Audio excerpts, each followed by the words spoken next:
آپ کی جو رجت ہے، آپ کے اوپر جو بندش ہے، جو رکاوٹیں ہیں، جب آپ دن میں 5 وقت وضو کرتے ہیں تو وہ رجت، وہ نحوست آپ کے جسم سے اتر جاتی ہے، آپ بالکل کلیئر ہو جاتے ہیں۔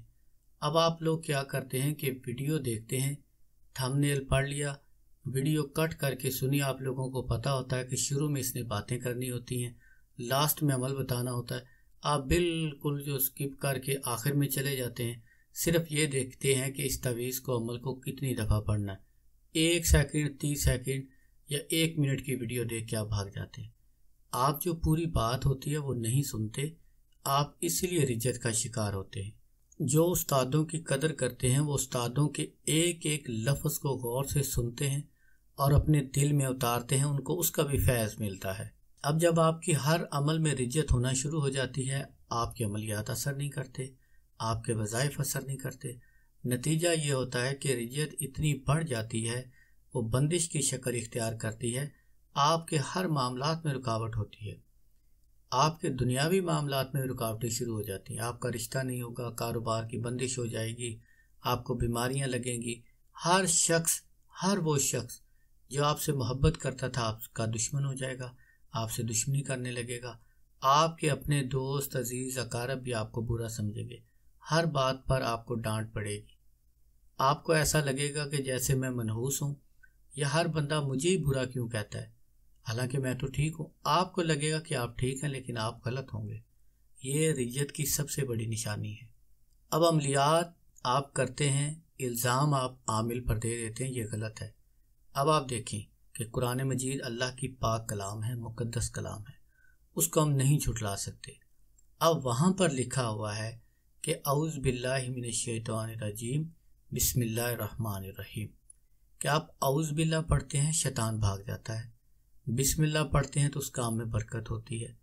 وہاں پر لکھا ہوا ہے آیت الکرسی 1 مرتبہ بھی پڑھ کر اپنے اوپر پھونک مار لیں تو جنات اور شیاطین آپ کے قریب نہیں آتے، لیکن آپ 1000 دفعہ بھی پڑھ لیں پھر بھی جنات آپ کے پاس آتے ہیں، شیاطین بھی آپ کے پاس آتے ہیں۔ تو اس کی کیا وجہ ہے؟ استغفر اللہ، استغفر اللہ، نعوذ باللہ، نعوذ باللہ، نعوذ باللہ۔ اس کا مطلب یہ نہیں کہ وہ کلام غلط ہے یا اس کلام میں طاقت نہیں ہے، نعوذ باللہ، اس کلام میں طاقت بھی وہی ہے۔ اگر وہ پہاڑ پر نازل کر دی جاتی تو پہاڑ ریزہ ریزہ ہو جاتے، اتنی طاقت ہے اللہ کے کلام میں۔ اب ہم کیا کرتے ہیں کہ ہماری روحانیت نہیں ہے، ہمارا یقین نہیں ہے، ہم ایسے بس آیت الکرسی نے کر کے پڑھ لی اور پھر جو کہہ دیا جی وہ جنات والے مریض کے اوپر آیت الکرسی اثر ہی نہیں کرتی۔ بھائی جب پہاڑ کے اوپر اثر کرتی ہے، پہاڑ ریزہ ریزہ ہو سکتا ہے، تو پھر جنات کی کیا مجال ہے کہ وہ آپ کے سامنے کھڑے ہو جائیں؟ مقصد سمجھانے کا یہ ہے کہ آپ لوگوں کا یقین نہیں ہوتا۔ یقین کے ساتھ ساتھ توکل اللہ پر رکھا کریں، 5 وقت کی نماز پڑھا کریں اور اللہ سے دعا بھی ساتھ کیا کریں کہ اے اللہ مجھے اس عمل میں کامیابی عطا فرما، غیب سے میری مدد فرما، میں وسیلے کے طور پر یہ عمل کر رہا ہوں، اے اللہ میں تجھی سے مانگتا ہوں اور تو نے مجھے دینا ہے، یہ مجھے عطا فرما، یہ نہ عطا فرما، یہ دے دے یا یہ چیز مجھ سے لے لے، جو بھی وہ اللہ سے مانگا کریں۔ جیسے ہم دوائی کھاتے ہیں، توکل اللہ پر رکھیں، اللہ چاہے گا تو شفا ہوگی، اللہ نہیں چاہے گا شفا نہیں ہوگی۔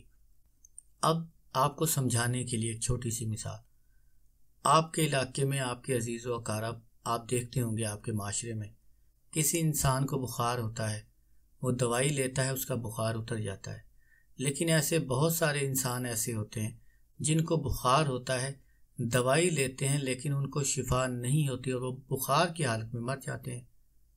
اب کسی کا بلڈ پریشر ہائی ہوتا ہے، نارمل لوگوں کے ہائی ہوتے رہتے ہیں، وہ دوائی کھاتے ہیں، بلڈ پریشر کنٹرول ہو جاتا ہے، لیکن ایک ایسا وقت بھی آتا ہے بلڈ پریشر ہائی ہوتا ہے، ڈاکٹر زور لگا لیتے ہیں لیکن بلڈ پریشر کنٹرول نہیں ہوتا اور ان کی ڈیتھ ہو جاتی ہے۔ اس کی وجہ کیا ہے؟ کیونکہ ان کا وقت اللہ نے مقرر کر دیا تھا۔ آپ کو سمجھانے کے لیے ایک دوسری مثال، جب کوئی بچہ بیمار ہوتا ہے، اس کی ماں اس کو کڑوی دوائی دیتی ہے، اس کے پرہیز کرتی ہے، اب بچہ روتا ہے، ضد کرتا ہے کہ ماں میرے ساتھ ظلم کر رہی ہے، مجھے کڑوی دوائی پلا رہی ہے، حالانکہ وہ اس کو پسند نہیں ہوتی، ماں کو بھی پتا ہوتا ہے میرے بچے کو تکلیف ہوتی ہے، کڑوی دوائی وہ نہیں پی سکتا، لیکن پھر بھی ماں دیتی ہے، اس لیے دیتی ہے کہ تھوڑی دیر یہ تکلیف برداشت کرے گا، بعد میں اس کو ہمیشہ کے لیے شفا مل جائے گی، اس کا بخار اتر جائے گا، اس کی درد ختم ہو جائے گی، یا جو بھی اس کے فائدے کے لیے اس کو دوائی دیتی ہے۔ اسی طرح جب آپ کوئی چیز اللہ سے مانگتے ہیں، جس محبوب کے لیے، جس دشمن کے لیے عمل کرتے ہیں، اگر بار بار عمل کرنے کے باوجود بھی آپ کو فائدہ نہیں ہوتا، آپ کو کامیابی نہیں ملتی، آپ اللہ سے مانگتے ہیں، تو اس کا مطلب یہ ہوا کہ اللہ کو پتہ ہے کہ وہ چیز آپ کے لیے بہتر نہیں ہے، اللہ آپ کو اس سے بھی بہتر چیز عطا فرمانا چاہتا ہے۔